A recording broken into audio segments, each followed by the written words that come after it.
వాక్యంలోనికి వెళ్దాము.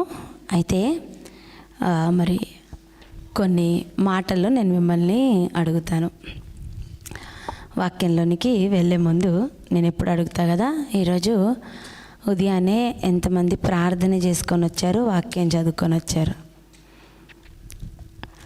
ఉదయాన్నే ఎవరు ప్రార్థన చేసుకున్నారు, వాక్యం కూడా చదువుకొని వచ్చినారు? Very good. ఇది ఎందుకు నేను ఇప్పుడు అడుగుతానంటే, సరే ఆరాధన ఉందిలే, వాక్యం చదవాల్సిన అవసరం లేదులే, డైరెక్ట్ వాక్యమే అక్కడ విందాములే అని అనుకోకూడదు. ఎందుకంటే the morning we begin with the word of God and with the prayer. ఆ రెండు చాలా ఇంపార్టెంట్, సరేనా? అయితే మరి గత వారం నుంచి లేకపోతే గత దినముల నుంచి ఈ సమయం వరకు మన జీవితంలో అనేకమైన పరిస్థితులను మనము ఎదుర్కొంటూ ఉంటాం కదా. అందరికీ ఒక్కసారి మిమ్మల్ని కదిలించిన పరిస్థితి కావచ్చు, మిమ్మల్ని కృంగదీసిన పరిస్థితులు కావచ్చు, అవన్నీ ఏమన్నా ఉన్నాయా? ఉన్నట్లయితే మీ యొక్క రెస్పాన్స్ ఎలాగన ఉండింది ఒక్కసారి మనం గుర్తు చేసుకొని వాక్యంలోనికి మనము వెళ్దాము. అంటే మన జీవితము ఒక్కసారి క్రీస్తును అంగీకరించిన తర్వాత మన జీవితం ఏమీ సాఫీగా ఉండదు, అది ఒప్పుకుంటారు కదా. మన జీవితంలో అనేకమైన ఒడిదుడుగులు వస్తుంటాయి. అయితే ఒక్కసారి ఒక ప్రాబ్లం వచ్చిన వెంటనే, ఒక్కసారి ఆ సమస్య వచ్చిన వెంటనే మన ఆ సమస్యకి ఎలాగన ప్రతిస్పందిస్తున్నాము అనేది మన యొక్క విశ్వాస మెట్టు ఏంటో మనది బయటపడుతుంది కదా. అయితే ఎప్పుడైనా ఒక ఆపద కానీ, మనము అనుకోని పరిస్థితులు కానీ మన ముందు వచ్చిన సమయంలో మనము ఒక్క మాట ఎప్పుడు గుర్తుపెట్టుకోవాలి, అది దేవుని వాక్యమే. కీర్తనలు 34:18. మరి తీసిన వెంటనే ఒక్కొక్కరు చదువుదాము. కీర్తనలు 34:18. ఏంటండి ఆ మాట? విరిగి నలిగిన హృదయము గలవారికి యెహోవా ఆసన్నుడు. నలిగిన మనస్సు గలవారిని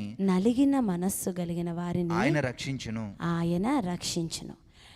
నేను ఇది మన హృదయములో ఎప్పుడు రాసి పెట్టుకోవాలండి. He is near to the broken hearted. మనల్ని ఎవరైనా ఏమైనా అన్నప్పటికీ మనము కొన్ని పరిస్థితులు మనము ఎదుర్కొన్న సమయంలో, నేను యవనస్తుల కోడికలో ఉన్న సమయంలో మా పాస్టర్ అంకుల్ ఒక మాట అనేవాళ్ళు. ఏంటంటే, నీ కన్న తల్లిదండ్రులు కావచ్చు, నీ తోబుట్టువులు కావచ్చు, ఏదన్నా వస్తే నీ తప్పు లేకుండా ఎలా జరిగింది అంటారేమో కానీ దేవాది దేవుడు మాత్రం ఎప్పుడు అలా అనడంటండి. అంటే మనుషులు ఒక సమస్య వచ్చినప్పుడు నువ్వు చేయకుండా అది ఎట్లా జరిగి ఉండొచ్చు, ఎక్కడో ఒక దగ్గర నీ పరిస్థితి ఉండొచ్చు కదా అంటారంట. కానీ దేవుడు మాత్రం, అంటే దేవాది దేవుడైన మన యేసే మాత్రం ఆ మాట అన్నాడంట. Because he is near to the broken hearted.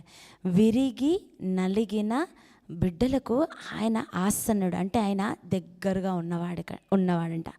మనము దేవుడిని ఎట్లాంటి పిక్చర్లో చూస్తామంటే, అయ్యో నేను ఇప్పుడు తప్పు చేసేసాను, అయ్యో నేను ఇప్పుడు పాపం చేసేసాను, ఎలాగునా దేవుడి దగ్గరికి నేను రావాలి అనుకుంటాం. కానీ నువ్వేమైనా తప్పు చేసినప్పుడు మనుషులైతే నిన్ను పక్కన పెడతారేమో కానీ దేవుడు పక్కన పెట్టాడు. అది ఎప్పుడు మనము గుర్తుపెట్టుకోవాలి. కానీ అపవాది మాత్రం ఆ టైంలో నీకేస్తున్న బాణం ఏంటి తెలుసా?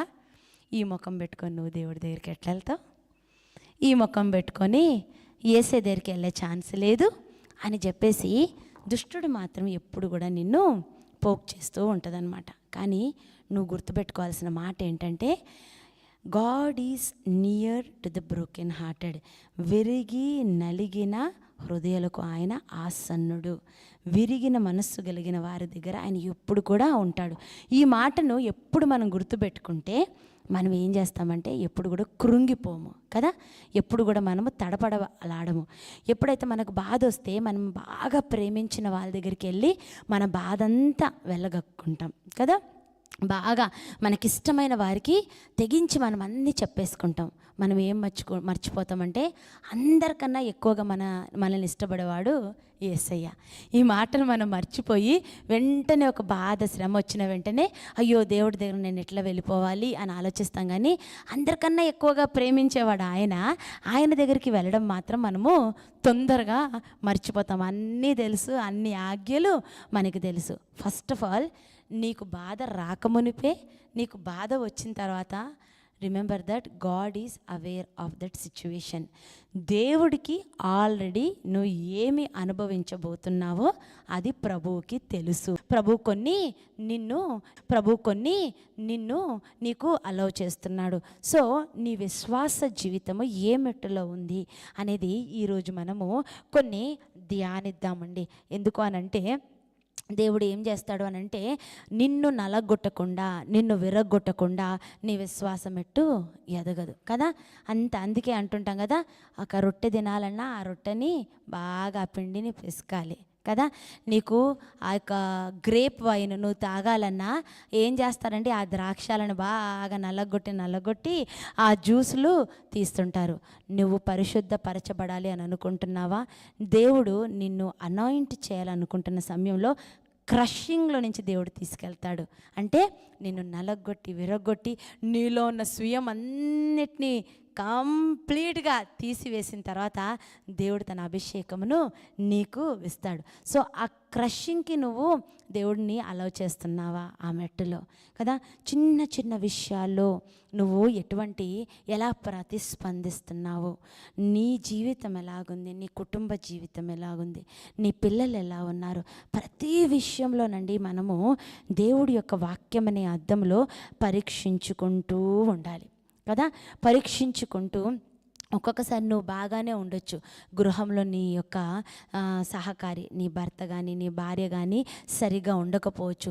మీరు భార్యాభర్తలు బాగానే ఉండొచ్చు, నీ పిల్లలు మంచిగా ఉండకపోవచ్చు. సో ఇవన్నీ పరిస్థితుల్లో ఒకలాంటి స్ట్రెస్గా ఒక విశ్వాసులు వెళ్తూ ఉంటారు. కానీ ఆ టైంలో ద నెక్స్ట్ థింగ్ నువ్వు గుర్తుపెట్టుకోవాల్సింది ఏంటి అంటే, అక్కడ నా దేవుడు ఉన్నాడు, నా దేవుడికి అన్ని పరిస్థితులు తెలుసు, నా దేవుడే ఇవన్నిటి నుంచి విడిపిస్తాడు అనే లోపల బండబారినట్టు నీ హృదయంలో నువ్వు రాసుకొని పెట్టుకోవాలి. వచ్చిందా పరిస్థితి? ఓకే, ఈ పరిస్థితి నుంచి విడిపించే నా దేవుడు నాకు ఉన్నాడు. ఒక సేవకుడు చెప్తున్నాడు, విశ్వాస మెట్టులు 3 అంట కదా.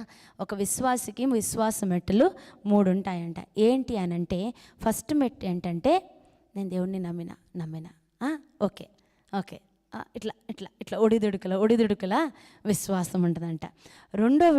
రెండో విశ్వాసం ఏంటంటే చాలా గ్రేట్ ఫెయిత్, చాలా ఫెయిత్ ఉన్నట్టు. మూడో విశ్వాసం ఏంటంటే ఇంకా చెప్పాలంటే గ్రేట్ కన్నా ఇంకా ఏం పదం ఉపయోగించుకోవచ్చో, గ్రేటెస్ట్ అనుకోవచ్చో, ఇది నేను కొన్ని అప్లికేషన్స్తో చెప్తాను. ఫస్ట్ మెట్ ఏంటంటే స్ట్రగ్లింగ్ ఫెయిత్, అంటే పోరాడుతూ దేవుణ్ణి విశ్వసించడం.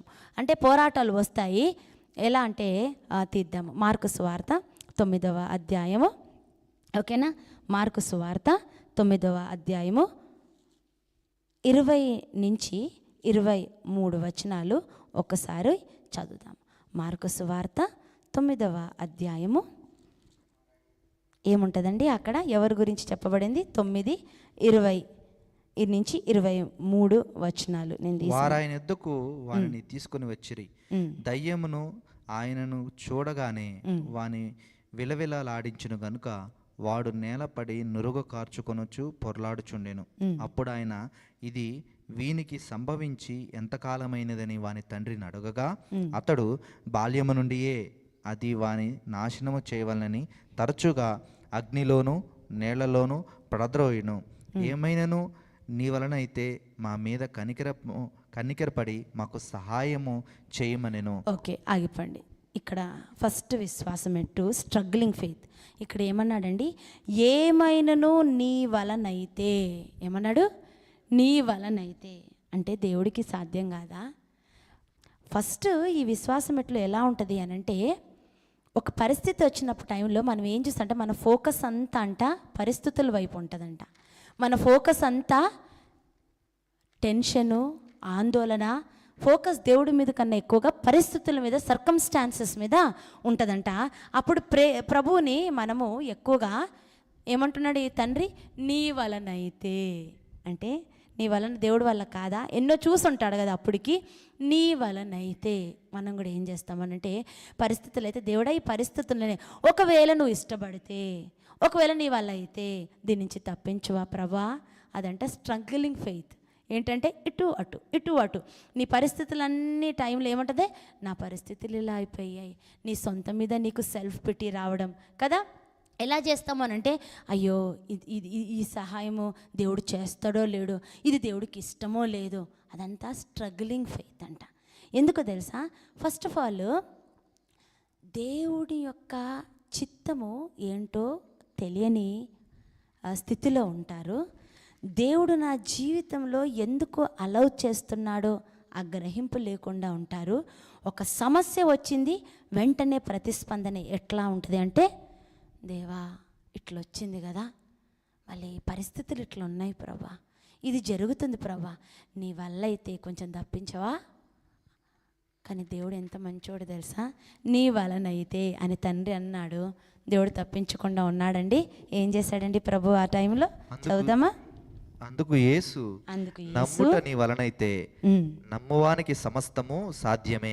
నీ వలనైతే, నమ్ముట నీ వలనైతే నమ్మువానికి సమస్తము సాధ్యమే అని చెప్పాను. వెంటనే ఆ చిన్నవాని తండ్రి, నమ్ముచున్నాను, నాకు అపనమ్మకం ఉండకుండా సహాయము చెయ్యమని బిగ్గరగా చెప్పాను. సో రక్షణ పొందుతాము, బాప్తిజం అనుభవంలో నడుస్తాము. కానీ ఒక సమస్య వచ్చిన టైంలో, దేవా నీ వల్లైతే దీని నుంచి తప్పించవా, నీ వల్లైతే ఇది చెయ్యవా, ఈ పరిస్థితులు ఇట్లున్నాయి ప్రభా, నీ వల్లైతే దీని నుంచి సహాయం చేయవా అని చెప్తామంట. సో మనది మొట్టమొదటి మెట్టు, ఆ మెట్టులో మనం ఇంకా ఉన్నామా కదా. నీ వల్ల అన్ని చుట్టూ ఉన్న పరిస్థితుల్లే చూస్తాం, కానీ అక్కడ ఒక దేవుడు ఉన్నాడు, ఆయన ఖచ్చితంగా తప్పిస్తాడనే గ్రహింపు మాత్రము మనకు ఉండదు. The first stage of faith ఏంటంటే స్ట్రగ్లింగ్ ఫెయిత్. కానీ స్ట్రగ్లింగ్ ఫెయిత్కి దేవుడు ఒక మాట అన్నాడు, తీద్దామా. యాకోబు పత్రికలో ఎలా ఉంటుందంట, అటువంటి ఫెయిత్ అంట గాలి ఎగురుచున్న పుట్టువలే ఇటు అటుగా ఉంటుంది అని చెప్పేసి. యాకోబు 1వ అధ్యాయము ఒకసారి తీద్దామండి. యాకోబు 1వ అధ్యాయంలో ఉంటుంది కదా, చదువుదామా. ఏంటి 1వ అధ్యాయం ఎన్నో వచనంలో ఉంటుందండి అది, మీలో ఎవరికైనా 6 అయితే అతడు ఏమాత్రము, చదువునానా. అయితే అతడు ఏమాత్రము సందేహింపగా విశ్వాసముతో అడగవలెను. సందేహించువాడు గాలి చేత రేపబడి ఎగిరిపడు సముద్ర తరంగములను పోలియుండును. అట్టి మనుషుడు ద్విమనస్కుడై తన సమస్త మార్గముల యందు అస్థిరుడు కనుక ప్రభు వలన తనకేమైనను దొరుకునని తలంచుకొనరాదు కదా. ఎట్లాంటి వ్యక్తి అంటే వ్యక్తి ద్విమనస్కుడు కదా, అస్థిరత్వము, అన్స్టేబుల్ కదా, ఇటు అటు ఇటు అటు ఇటు అటుగా ఉంటాడు. కానీ నాకు అనిపిస్తుంది ప్రభు న్యాయ ప్రకారంగా అయితే లేవంటే ఉన్నాయి, కానీ వెళ్ళు అబ్రహాం, ఇక్కడి నుంచి నువ్వు వెళ్ళు అని అసలు నిజమైన విశ్వాసికున్న లక్షణం. తప్పిస్తాడా, నేర్పిస్తాడు. ఇట్టి మెట్టులో దేవుడు మనలందరినీ నడిపించును గాక. ఏంటి అనంటే, దేవుడికి మన జీవితము ఎంతో విలువైనదండి కదా. మన ఒక్కొక్కరి జీవితము దేవుడు ఎంత జాగ్రత్తగా విలువనిస్తాడు అనంటే, ఒక్క ఆత్మ కూడా నశించిపోవడము ప్రభువుకి అసలు ఇష్టము లేదు. Our life matters. దేవుడికి ఖచ్చితంగా మన జీవితము ఎంతగానో అని ఎంత శ్రేష్టంగా చూసుకుంటాడంటే, నా బిడ్డలు ప్రతి బిడ్డ కూడా నాతో డైరెక్ట్గా సహవాసము చేయాలనే దేవుడి యొక్క కోరిక ఉంటుంది. కానీ మన ఒడిదుడుకుల జీవితం ద్వారా మనము అంతగా దేవుణ్ణి ఆస్వాదించలేము కదా. అసలు దేవుణ్ణి లిటరల్గా మనము ఆస్వాదించాలి, ప్రభు మాటల్ని మనం వినాలి అనంటే ఒకటే అండి, ప్రతి చిన్న విషయంలో కూడా బీ సెన్సిటివ్ కదా.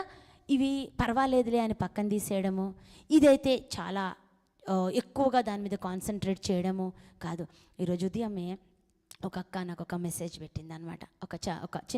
ఒక దైవ సేవకుడు రాసిన మాట నాకు పంపించింది అనమాట. ఆ అక్క ఏం చెప్పింది అని అంటే, ఒక్కొక్కసారి ఎక్కువగా మనము దేవుడి మీద ఆధారపడే దానికన్నా, సేవకుల మాటల మీద ఆధారపడడం, దేవుడి మీద ఆధారపడే దానికన్నా, మన సొంత అనుభవాల మీద ఆధారపడడం, దేవుడి మీద ఆధారపడే దానికన్నా, ఈ పరిస్థితులు ఇలా జరిగినాయి కాబట్టి ఇది దేవుడి చిత్తమే, నాకు పీస్ ఉంది, ఒక నాకు ఆమె ఇష్టం వచ్చినట్టు చేసుకోవాలి, నాకైతే సమాధానం ఉంది అని అంటది అనమాట. అది కాదండి, అది అస్సలు తప్పు. ప్రతి చిన్న విషయంలో కూడా దేవుడి నుంచి మాట తీసుకోవడం, మనము ఆ అనుభవంలోనికి మనము వెళ్ళాలి. ఎప్పుడైతే ప్రతి చిన్న విషయాల్లో దేవుని దగ్గర నుంచి మనము మాట తీసుకుంటామో అప్పుడండి మనకి ధైర్యం వస్తుంది. అసలు ఆ చిన్న చిన్న విషయాల్లో మనం అనుకుంటాం ఈ చిన్న విషయాల్లో దేవుడు మాట్లాడేమో, లేదండి, ప్రతి చిన్న విషయంలో కూడా ప్రభువు మాట్లాడుతుంటాడు. నువ్వు ఎట్లా ఉండాలి, నువ్వు ఏమి చేయాలి, నువ్వు ఎలాగున ఈ పరిస్థితిలో స్పందించాలి, అన్నీ ప్రభువు డైరెక్ట్గా మాట్లాడుతుంటాడు. అది ఎప్పుడు మాట్లాడతాడంటే, నేను అంట కదా, సెయింట్ లారెన్స్ యొక్క భక్తి మనం చేయాలి. ఈ లోకంలో ఇద్దరే ఉన్నారు, నేను నా దేవుడు కదా. అసలు ఆ మెట్టులో ఒక్కొక్కసారి అసలు అలా చేయడం అవుతుందా కదా. ఈ యొక్క సంసారిక జీవితం కావచ్చు, ఈ లోకంలో ఉన్న జీవితం కావచ్చు, మనం ఎంత నిమగ్నం అయిపోతామంటే సొంత ఆలోచనలే మనకి ముందు వస్తుంటాయి. అందుకే ఒక సేవకుడు అంటూ ఉంటాడనమాట, జ్ఞానం చదువు లేని వాళ్ళన్నా దేవుడిని తొందరగా విశ్వసిస్తారు, కానీ చదువున్న వాళ్ళకి మాత్రం విశ్వసించడం చాలా కష్టం అంట కదా. చదువు లేనివాడంటే చెప్పింది చెప్పినట్టు ఖచ్చితంగా దేవుని గుడ్డిగా నమ్మి అవును అని వెళ్ళిపోతాడంట. కానీ చదువు ఉన్న మాత్రం ఇది ఎందుకు, ఇది కరెక్టేనా, ఇది జరుగుతుందా కదా. జ్ఞానం ఎక్కువైపోతే ఇదే అనమాట డేంజర్ కదా. అందుకే అతిగా జ్ఞానం కూడా మంచిది కాదు అన్నాడు కదా సొలొమోను. అంటుంటాడు కదా, అమ్మో ఎక్కువగా విర్రవీగబాక, అంతా వ్యర్థమే. ఓవర్గా చదివిన అనుకో పిచ్చోళ్ళు అయిపోతుంది. ప్రావర్బ్స్లో ఉంటుంది, ఎక్కువ జ్ఞానం ఉంటే కూడా పిచ్చోడు అయిపోతాడంట. మేము చిన్నప్పుడు ఒక తాత ఉండేవాడు అనమాట. ఆ తాత పిచ్చోడు, ఇంగ్లీష్లో ఫటఫట మాట్లాడేటోడు, అన్ని భాషలు ఆ చిన్న టైంలోనే వచ్చాడు, కానీ పిచ్చోళ్ళలాగా తిరిగేవాడు. అందరూ ఏమనేవాడంటే, అప్పటికి ఇంకా మాకు ప్రభు అంటే ఎవరో తెలియదు, కానీ వీడికి జ్ఞానం ఎక్కువ పిచ్చి పట్టింది అని అనేవాళ్ళు. అంటే నాకు అప్పుడప్పుడు గుర్తుకొస్తుంటుంది అనమాట. మనం కూడా అతి జ్ఞానంగా మాకు ఈ వాక్యము తెలుసులే, మేము ఎప్పటి నుంచో రక్షింపబడ్డాములే, ఇన్ని సంవత్సరాలైంది మాకు దేవుడు ఏంటో, ఇవన్నీ అనుభవాలు ముందు పెట్టుకొని దేవుడు చెప్పుతున్న ఆ యొక్క మాటని పట్టుకోలేక సెన్స్ చేయలేకపోతుంటాము కదా. కానీ దేవుడు అంటాడు, ప్రతి చిన్న విషయంలో నువ్వు నన్ను గుడ్డిగా నమ్ము కదా. ఒక పాట ఉంటుంది, I have decided to follow Jesus, no turning back, the cross is before me, the world is behind me, no turning back. సిలువను నీ ముందు పెట్టుకో, దేవుణ్ణి నీ ముందు పెట్టుకో కదా. మొన్న సేవకులు మాట్లాడినాడు కదా, ఆ మాట ఎప్పటికప్పుడు రోజు గుర్తు చేసుకుంటున్నది ఏంటి, ప్రకటనల గ్రంథంలో ఉంటుంది కదా. వాళ్ళు దేవుణ్ణి ఎప్పుడైతే ఆరాధించడానికి వచ్చి ఉన్నారో వారి యొక్క కిరీటాలను దేవుడి దగ్గర పెట్టి సాగిలపడినారంట. ఆ వచనం ఎక్కడుందో నాకు గుర్తులేదు, ప్రకటనల గ్రంథం. వాళ్ళ కిరీటాలను దేవుడి దగ్గర పెట్టి వాళ్ళు సాగిలపడినారు. అదండి ఒక విశ్వాసికి కావలసిన లక్షణం. వాళ్ళ కిరీటాలంటే వాళ్ళకున్న ఈ యొక్క లోకం ఎంత ఉన్నాయో వాటన్నిటికీ